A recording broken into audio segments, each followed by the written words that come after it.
You will hear a man who runs a recruitment agency talking to a young woman looking for a job. First, you have some time to look at questions 1 to 6. Pause the recording for 30 seconds.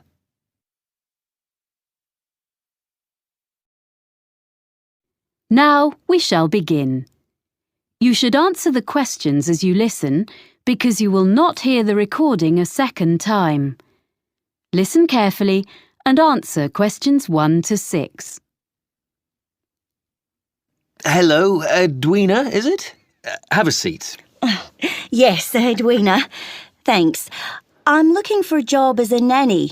I like working with children.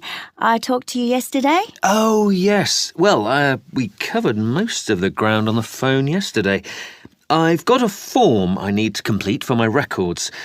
So, you're Edwina Riley, and how should we contact you? Oh, by email. I check it regularly. What's the address? It's Edwina, like my name, then R-I, the first 2 letters of my surname, at worldnet.com. EDWINARI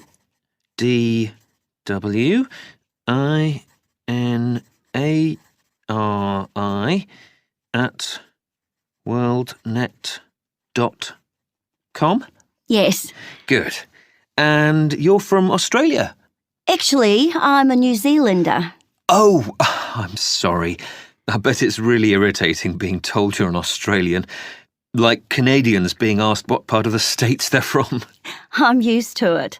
It happens to us all the time. And now, you said on the phone that you could bring me some references. One from someone who's known you in a professional capacity and one personal one. Oh, yeah. Here's one from John Keane, who was the manager at the Play Centre in Wellington, where I worked for 3 years after I left school. It's got all his contact details on. Thank you. So, this was your last employer? Yes, apart from a bit of waitressing recently, but that was just temporary. I'm sure John will answer any questions if you contact him. We do run checks, yes. And a personal reference? Oh, you can contact the friend of my mother's I'm staying with here in London, Eileen Dorsini. She's a professor. She's known me all my life because she used to be our neighbour back home when she was a primary school teacher there. Now she's working here at the Institute of Education. Oh, good. I've got her contact details here for you. Thanks. I think I have some jobs to suit you. Oh, do you have any practical qualifications, by the way? Life-saving, music, anything? I've got an up-to-date first aid certificate. I did a course when I was working. That's good. First aid. Anything else? Well, I've got a driving licence, as I told you on the phone, but that's not special, you said. Almost everyone needs that, really. I've got a sailing qualification. It's a certificate of competence. So you're a yachtswoman? I love sailing. Well, I'll note you have a certificate. Before you hear the rest of the conversation, you have some time to look at questions 7 to 10. Pause the recording for 30 seconds.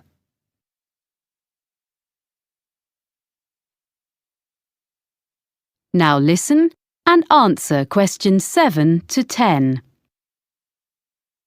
Now, as I mentioned yesterday, there are 3 families, and the job description is much the same for all of them, as I explained. There are a few other things you need to know. Anyway, the first family's here in London. Yes, I did make a few notes. London, that's the Bentons with 2 children? Yes, that's right. A girl of 3 and her brother, who's 8. The little boy has a quite serious food allergy. Did you learn about things like that on your course? Oh, well, I know what to do if someone has an allergic reaction. Good.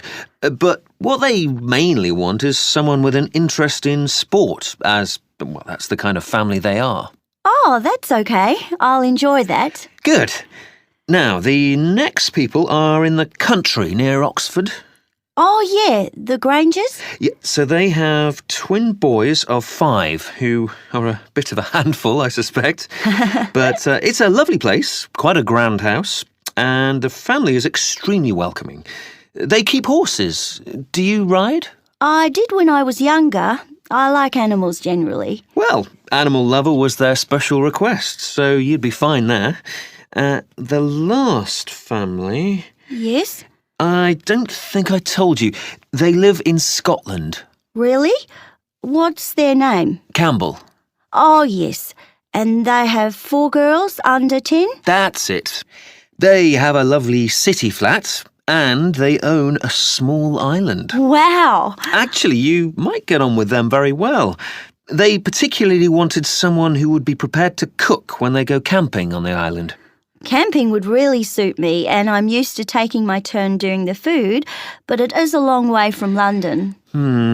Yeah, well, you can think about it. Then, as soon as I've checked your references, we can arrange for you to talk to all of the families.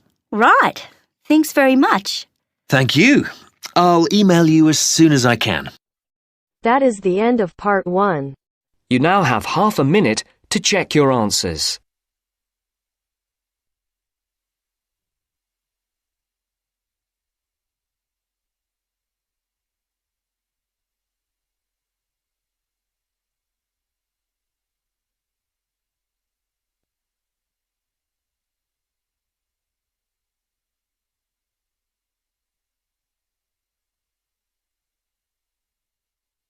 Now turns to part 2.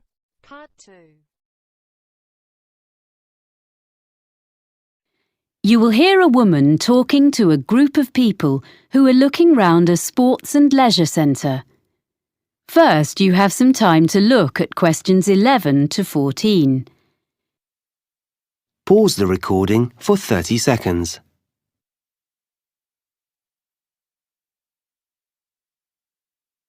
Now listen and answer questions 11 to 14. Ladies and gentlemen, I'm very pleased to be able to welcome you to Cityscope, our lovely modern sports and leisure facility.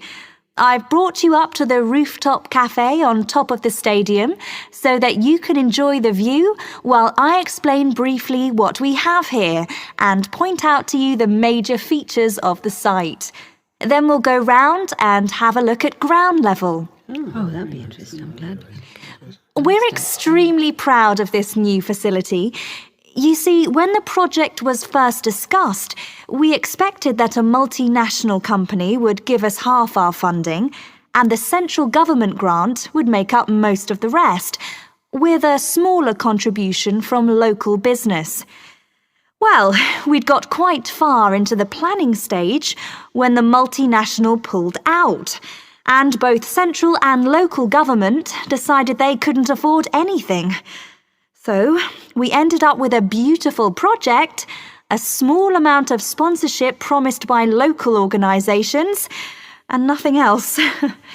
We thought we'd never build it, but at the last moment we had an amazing donation of several £million from a national transport company, and that got us going again. And we managed to get all the rest from local fundraising. There's hardly a street in the city that hasn't made its contribution one way or another. So there's a true sense of local ownership here. So this is what we got. We wanted a new stadium because the 1950s football stadium is on the other side of town and is shortly due to be pulled down and built over. This site was the old airport, with some playing fields on one side of it and a few buildings from the 1930s when the airfield first opened. So, we were able to plan a new stadium with plenty of room for all the things people wanted. The playing fields have been upgraded and refenced, so they are now a set of top-quality outdoor pitches for amateur football, hockey and so on. We have both sports and other entertainments here. We want to encourage all kinds of people onto the site and hope some of them may come to use the cinema or the cafe and end up trying the fitness centre. These are all grouped together. The cafe is in the original 1930s passenger hall, and the architects have managed to retain some of the elegant style of the building. The other buildings, like the control tower, which would have made a great feature, and the aircraft hangars, which we had hoped might house the fitness centre, were unfortunately not structurally sound enough to preserve. So, everything else is newly built, opened in 2010. Before you hear the rest of the talk, you have some time to look at questions 15 to 20. Pause the recording for 30 seconds.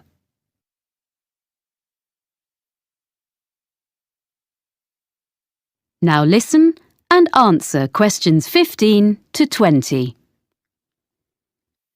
Right. Now, if you'd like to gather a little closer to the window, I'll point out the various buildings. Very nice. We're at the highest point of the stadium here in the rooftop cafe, on the opposite side to the main entrance doors. On our left, you can see two buildings just beyond the end of the stadium. The closest one is the business centre, used for meetings and conferences and so on, which provides a good source of revenue for the upkeep of the sports facilities. And next to the business centre, the bigger building is the hotel, which is rented from us by an independent company. As you see, they are served by the perimeter road, which runs round 3/4 of the site. Now, coming round to the front of the building, immediately in front of the entrance, that circular open space at the end of the road is the transport hub. From here, there are buses and a monorail link to the free car park, about 10 minutes from here, but you can't see that. There's also a large secure cycle park. Oh, and disabled parking, of course. People find it's very convenient and it keeps the site virtually car-free. OK, now if you look as far as you can over to the right, beyond the buildings, you can see our outdoor pitches, which I mentioned earlier. Between the pitches and the entrance is a little kind of pedestrian plaza. Are you with me? OK, with the cinema in the building furthest away from us, next to the pitches. Then there's the 10-pin bowling between the cinema and the road. Near the far end of the perimeter road and between the mini roundabout and the pitches, there's our fitness centre with all kinds of equipment and a small pool and changing rooms for teams using the pitches. Then, joined onto the stadium, next to the entrance, is a range of small shops, which all specialise in sports equipment, clothes, shoes. They sell toys and so on as well, all that sort of thing. They seem to be doing well. As you see, the service road goes right round, but we keep the traffic and the pedestrians well apart. So it's all very relaxed round the plaza, popular with families. And just in front of the bowling is our lovely restaurant. You can see it from here. It's that building on the plaza between us and the bowling. It's open all day and in the evenings. There's quite a queue there at weekends, I'm pleased to say. So, now you've got the layout, we can go and have a closer look at everything. That is the end of part 2. You now have half a minute to check your answers.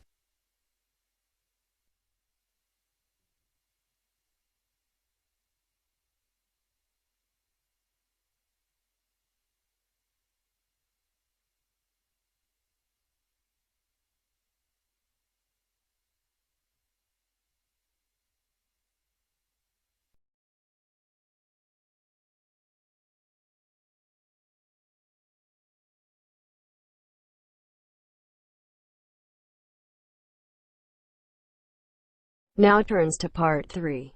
Part 3. You will hear part of an interview between Dr. Hilsden, a member of staff on a fashion design course, and a student, Julia, who is applying to do the course. First, you have some time to look at questions 21 to 23.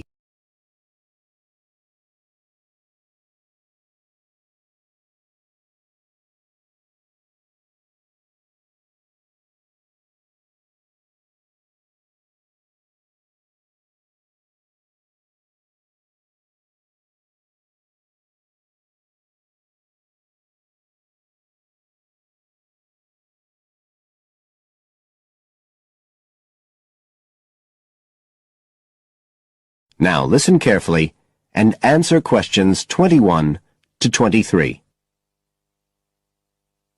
Right, Julia. So, from your CV and portfolio, and what you've already told me, you seem to be very much the sort of person we're looking for on the postgraduate course. So tell me, you finished your fashion design course in London 4 years ago. Did you think of carrying straight on and doing a higher degree at the time? Yes, but there were financial pressures. So I ended up working in the retail industry, as you can see from my CV. And actually, it was a very useful experience. In what way? Well, I was lucky to get the job with Fashion Now. They're a big store. And one of my priorities was to get as much experience as possible in different areas. So that was good because I had the chance to work in lots of different departments. And having direct contact with the customers meant I was able to see how they reacted to innovation, to new fashion ideas. Because with Fashion Now, a designer might show something in New York or Milan, and there'll be something similar in the shop within weeks. So that was probably the most useful thing for me. Right. And so what's made you decide to do a postgraduate course now? Well, while I enjoyed working at Fashion Now, and I learned a lot there, I felt, well, the way forward would have been to develop my managerial skills, rather than my skills in fashion design, and I'm not sure that's what I want to do. Yes. When I was doing my degree in London, I'd been interested in women's wear, but I know that there's been a lot of work done in areas like new fabric construction. And though I'm not intending to go too deeply into the technology, I'd be very interested in looking at how new fabrics could be used in children's wear. So I'd like the chance to pursue that line. Yes, good. And are you at all concerned about what it's going to be like coming back into an academic context after being away from it for several years? No, I'm looking forward to it. But I'm basically more interested in the application than the theory. Or at least that's what I've found so far, and I'm hoping the course will give me the contacts and skills I need eventually to set up my own enterprise. I'm particularly interested by the overseas links that the department has. Yes, many of our students look overseas or to international companies for sponsorship of their projects. You now have some time to look at questions 24 to 30.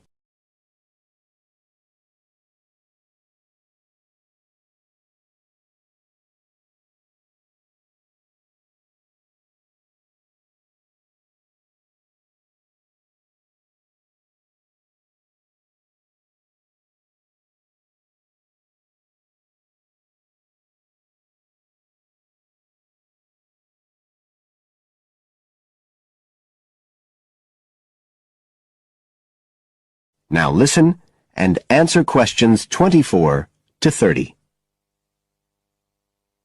And the facilities here look excellent. I just went to look at the library. It's really impressive. There's so much room compared with the one at my old university. Yes, most students find it's a good place to study. And there are link-ups to other universities, of course, and all the usual electronic sources. The staff run an information skills program, which we recommend all postgraduates do in the first week or two. Design students find these special collections particularly useful. Yes. Then we have a separate computer centre, which has its own academic coordinator, Tim Spender. He's got a background in art design, and the ethos of the centre is that it's a studio for innovation and creativity, rather than a computer laboratory. Oh, right. I liked the study spaces where students can sit and discuss work together. Very useful for joint projects. We always had to do that sort of thing in the cafeteria when I was an undergraduate. And I read in the brochure that there's a separate resource for photography. Yes, it's called Photomedia. It's not just for photography, but things like digital imaging and new media. It's a resource for all our students, not just fashion design. And we encourage students to work there, producing work that crosses disciplinary boundaries. It's well used. In fact, it's doubled in size since it was set up 3 years ago. And we also have an offshoot from that, which is called time-based media. This is for students who want to develop their ideas in the area of the moving image or sound. That's in a new building that was specially built for it just last year. But there are plans to expand it, as the present facilities are overstretched already. Right. Now, is there anything you'd like to ask about the course itself? I know it's a combination of taught modules and a specialist project, but how does assessment fit in? Well, as you'd expect on a course of this nature, it's an ongoing process. The degree course has 4 stages, and there are what we call progress reviews at the end of each of the first 3. Then the final assessment is based on your project. You have to produce a report, which is a critical reflection on your work. And is there some sort of fashion show? There's an exhibition. The projects aren't all focused on clothes as such. Some are more experimental, so that seems more appropriate. We ask representatives of fashion companies along, and it's usually well attended. Right. And another thing I wanted to ask. The end of part 3. You now have half a minute to check your answers.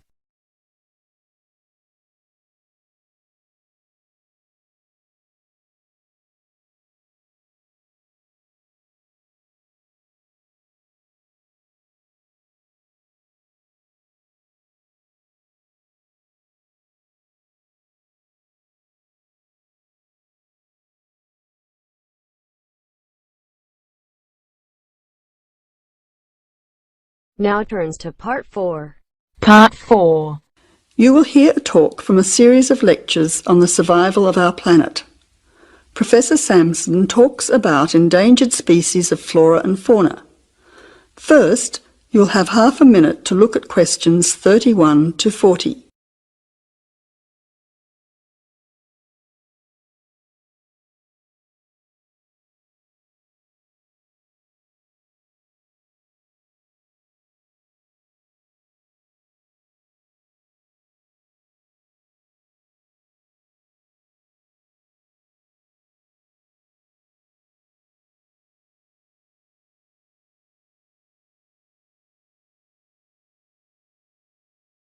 Now listen carefully to the talk and answer questions 31 to 40.